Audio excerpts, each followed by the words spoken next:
Welcome back to Farming with Family. Today we're gonna go look at some of the corn and beans. There's one field of beans that they didn't emerge properly, and it looks like there's a little bit of grass coming. So we're gonna go take a look at those with the agronomist and see if we can, if we need to spray them or not later, just so that grass and weeds don't come through when we're harvesting. But first I gotta take the rake tractor home. I got this slough all made 32 bales from this slough and a slough back there. So that back there was really nice, just nice tall good green grass. So I'm gonna take this tractor home, then later today we'll bring up the other tractor and we'll put the bales in rows until the guy comes to get them when I sell them.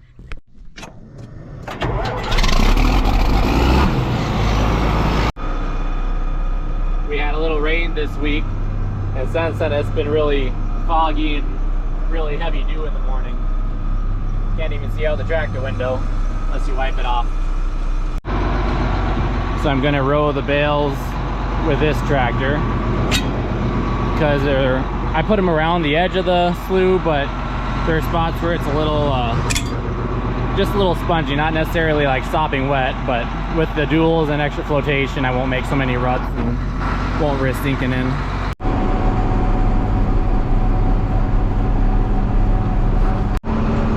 Let's pick up some bales. It's nice to have flotation because you can even see where I was driving with the baler tractor and the rake that are both pretty light. You just kind of push down that squishy ground a little bit. But I got plenty of flotation with this.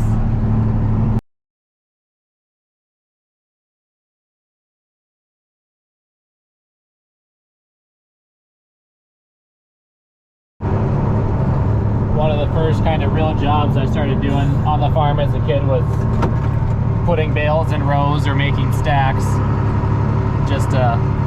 I would use the 2630 that we have now and just a single bale fork on there, and I'd pick up bales and I'd make the bottom layer that was 6 long by 3 wide, and then I would put 5 on each side of that and then 2 on each end, and then my dad would come along with the loader and he would stack them up and put them into stacks, and then the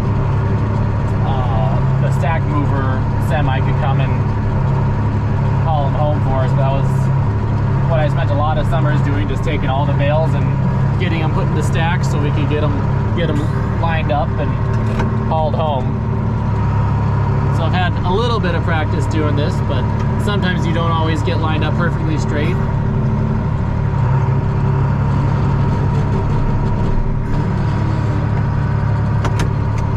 Like some nice heavy bales.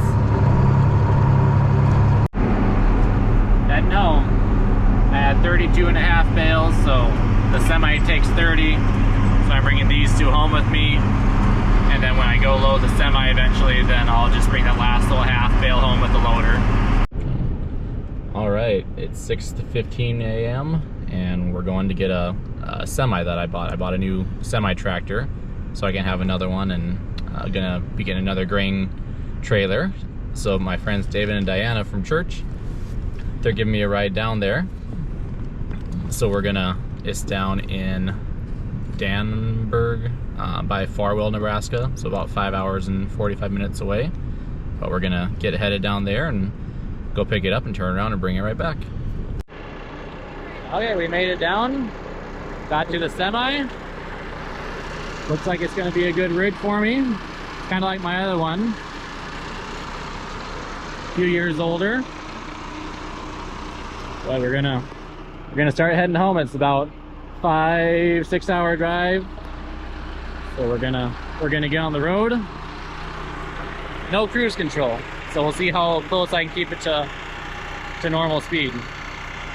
But I'm excited to have another semi, and once I get a grain trailer, then have another way to haul grain, just a little bit more capacity. But as you see, it's raining, so we'll see how long this lasts. Does anybody want to pay the fuel bill? It even came with almost half a tank of gas or diesel. Gotta fill her up. Only $4.19 a gallon. pretty cheap, but not really.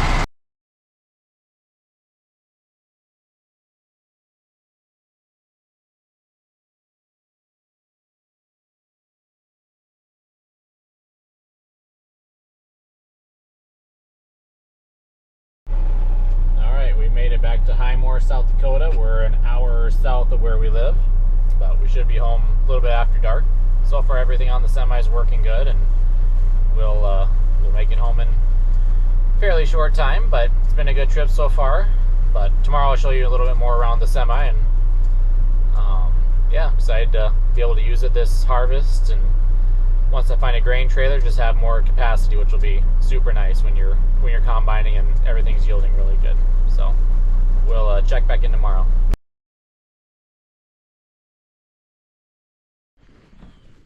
All right, is it Daddy daycare today? Yeah. You excited? Yeah. You having fun so far? Yeah. So it's not the next day. We got the semi on Sunday, and now it's Friday, so I don't know where the week went, but I got a bunch of let's see, different fluids. We're gonna, like flush transmission, put new coolant in, change the oil, got a bunch of new filters. Just kind of inspected it over and get it up to where I want it.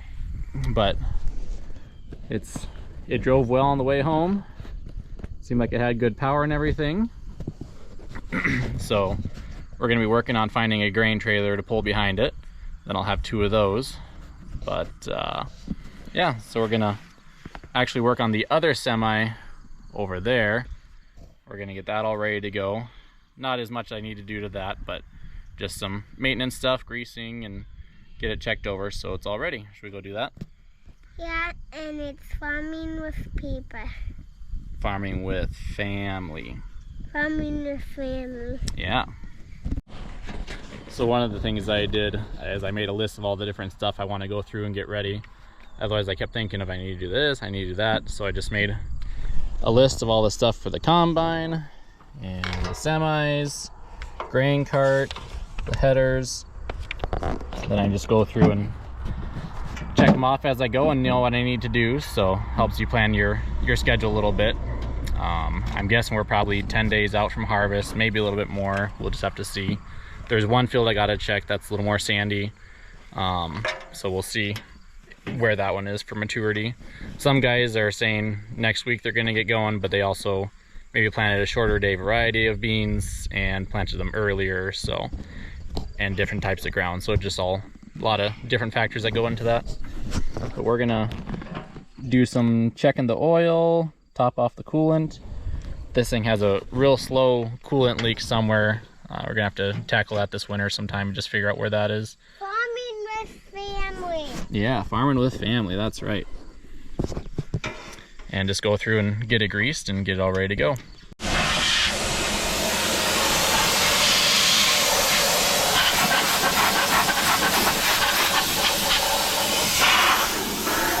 Getting it all cleaned off. Now I'm working on putting a new, not the lights, but the fixture that has the blinker. So my old one, well, this whole side of the hood is all cracked. I think I mentioned before, my dad, when he was farming, he rolled into a trailer in front of him and cracked this all up, and I just haven't been able to get a new hood for it yet. But this winter I'm gonna get a new hood. The bad part is you gotta get, it just comes with the shell, you gotta get lights, you gotta get a grill, you gotta get all the bracketry that comes with it. So that'll be a winter project. But my old light had, the blinker part had broken off. So I got this new, it's a plastic piece with a light all in one piece. So I got that. It had a different kind of plug and the wires were just bare. So if I ever need to take it out, I put this 3-prong weather strip in, got the wires together, and it actually works. So now I'll have a nice blinker again. May not be pretty, but it holds. Stays in place until I can get a new hood put in. This should get me through harvest season, no problem. Before it was, I didn't have it secured very well and it just kind of shook. But now it actually, this whole thing stays pretty good. Gotta love zip ties. Now we're gonna go finish the trailer, the header trailer that Matt's been working on. We're gonna go do the final measurements and get it sat down and see how it looks.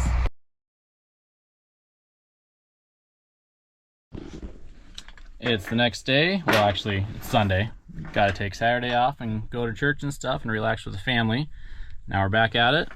But I had to install, or I got to install a new seat belt. The old one, it wouldn't click in, so I installed the, I don't know, piece that you click it into, and then I got a new one that I got. Had to make one little modification.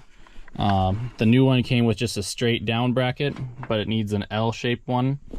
So I cut out or drilled out the rivets and used the old L-shaped bracket from the old one. That goes in this hole right here. Then the other strap goes back there. The other piece goes back there. Then it looks like a normal seat belt. So I think I got the hard part done. Now I just got to bolt it back up and get it in the right way.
All right, now just to tighten up that bolt under here, it'll be all done.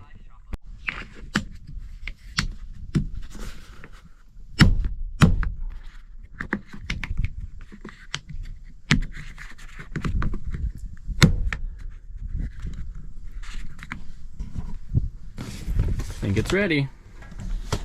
Let's see if I can do this with one hand. Uh-oh. Uh-oh. I think I might need to mount this. Maybe it's supposed to go up here. So I rerouted it. Turns out this goes up here on this setup because it doesn't have a long enough belt. So the one anchor goes in the back, and then the guide goes up here, and then the, I guess you call it the spool, goes up here, and it goes down to my new buckle, and it buckles in. I even sat in it and it works. So you gotta try some things once and do it wrong, and then figure out how to do it right. But now I got a seatbelt. Got the trailer out, just going through it. I changed all these oil bath wheel seals last year, and the oil is still exactly where I had it, so I'm glad that's working. The tricky part about doing this, I'm checking all the air in the tires. There's the valve stem in back behind here, but in order to get my arm in there, I gotta climb under in between the tires, get my arm in just right, and get the cap off. But this one was a little bit low, so we're gonna add a little bit of air. Okay, that's what it's like. Gotta get in between here. Remember which one the valve stem was in. This one. If I turn my arm the other way, it won't fit. And if I turn it the other way, then I can't get any leverage. All right, this tire is good.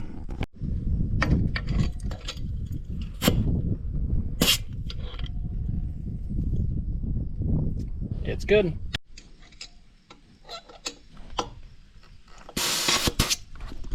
Try that again. Come on, gotta get it on just right. There we go. All right, this one actually says 100, and these tires need to be for duals maximum 95. So I'm actually gonna let a little bit out. I'd probably fill this in the winter time, and then the air expands a little bit. So gonna let it about 5 pounds out of this.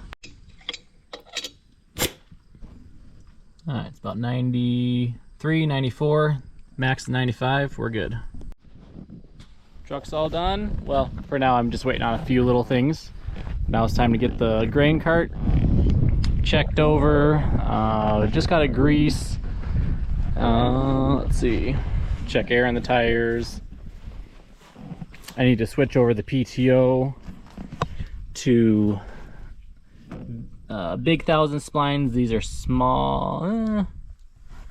Yeah, this is small 1,000 splines. Because this tractor, it has a small 1,000 PTO adapter on it, but I'm going to take that off and just use the straight big 1,000. I think I got to move my hitch ahead because there's a certain, I got to look at what the distance is from the end of your PTO to your hole in your hitch. Those batteries, I tell you, right when you're getting to the good part.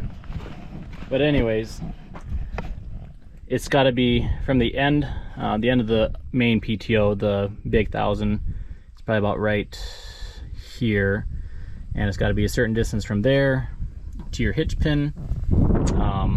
And there's a few holes in the drawbar where it can go forward. It looks like it can go forward one more hole, and then it'll be the proper distance.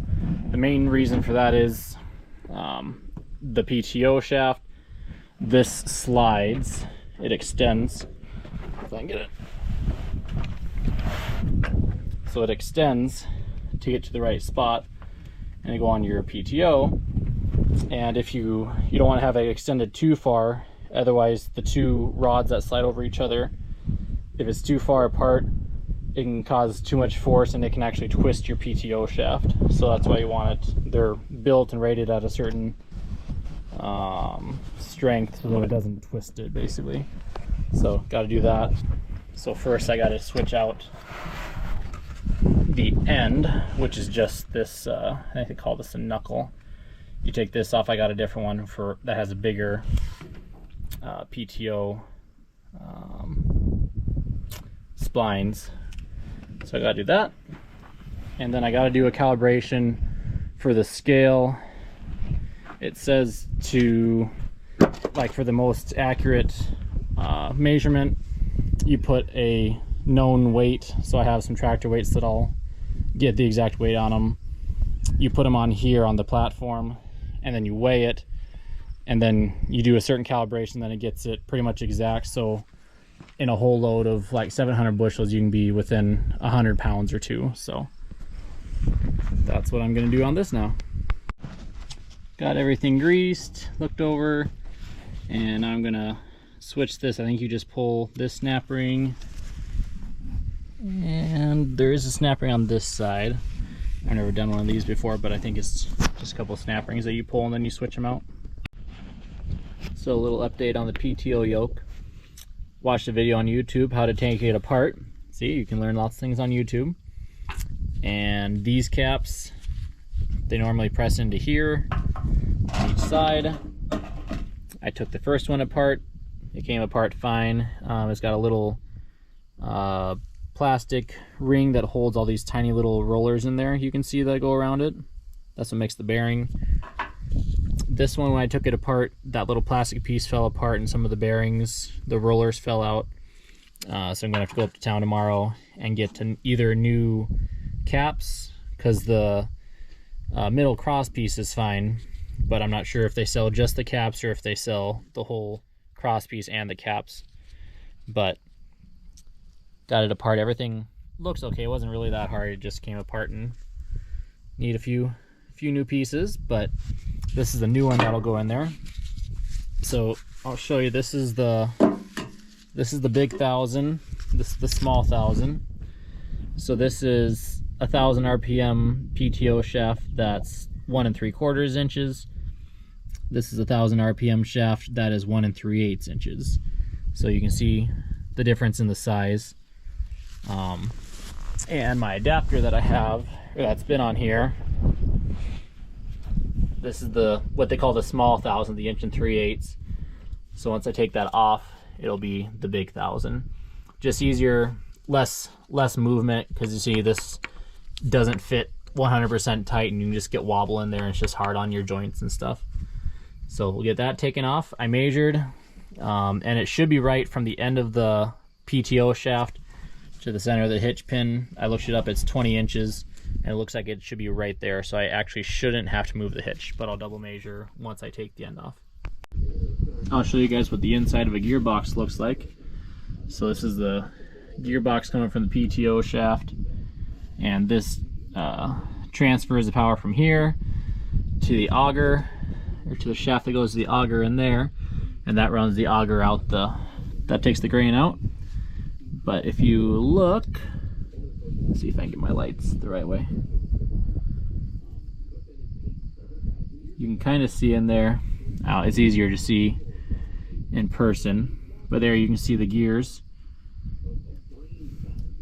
Then you probably won't be able to see this, but so as it turns, there's oil in there. The oil is up to about right here, which is not all the way full, but it also doesn't need to be full. It's just so that when this gear spins and the other gear spins, that goes the opposite way to turn this shaft. So you can see I turn this way, that spins that way. When I do that, it just coats these gears with oil. There we go. Coats those gears with oil, keeps down on wear.